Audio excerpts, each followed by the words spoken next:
Assalamualaikum warahmatullahi wabarakatuh. Izin memperkenalkan diri, saya Ida Alvinca Danata dengan NIM 2022-11072.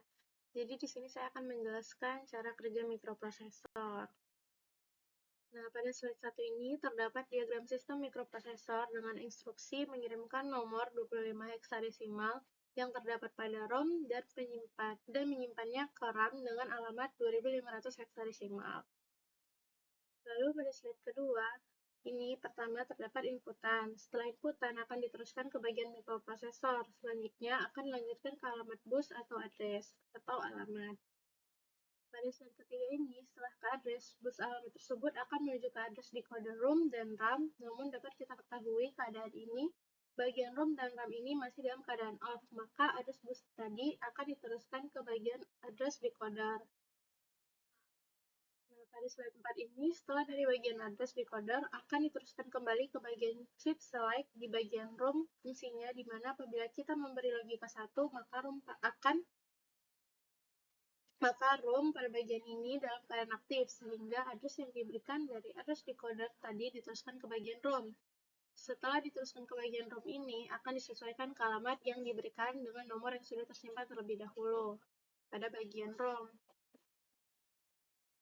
Lalu pada slide 5, setelah itu dapat kita lihat angka tersebut akan diteruskan ataupun disimpan ke bagian databus, kemudian selanjutnya akan diteruskan ke bagian mikroprosesor kembali. Pada slide 6 ini, setelah diteruskan ke bagian decoder, address decoder di sini akan memilih mana yang aktif terlebih dahulu, di mana kita akan berikan logika 1 terlebih dahulu. Jadi akan memilih untuk mengaktifkan ROM terlebih dahulu. Di mana setelah ROM diaktifkan dan dalam keadaan on, maka data F600 heksadesimal akan terdapat pada bagian. Setelah alamat, F600 heksadesimal akan diproses pada ROM. Nah, ini merupakan angka 25 heksadesimal, yang dimana 25 heksadesimal ini akan diteruskan ke bagian databus, kemudian akan disimpan ke bagian kembali ke bagian mikroprosesor.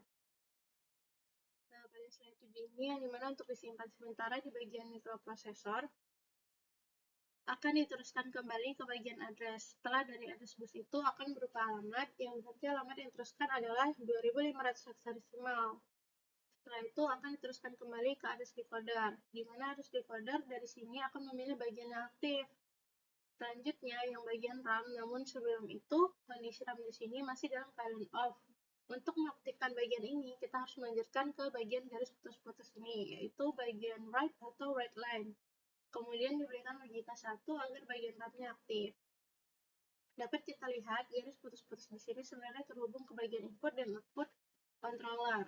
Akan tetapi, bagian output controller dalam keadaan off, maka bagian databus yang tersimpan tadi, yaitu 25 heksadesimal, akan memilih tersimpan di bagian RAM, karena yang aktif sekarang adalah RAM, bukan input dan output controller. Setelah itu, data yang tersimpan di database tadi akan ter-save di bagian RAM yang sudah aktif data yang tersimpan itu, yaitu 25 heksadesimal, yang dimana akan tersimpan otomatis di bagian RAM dan tidak akan terganti sebelum ada inputan baru atau datanya yang dinonaktifkan. Sekian, kurang lebihnya mohon maaf. Wassalamualaikum warahmatullahi wabarakatuh.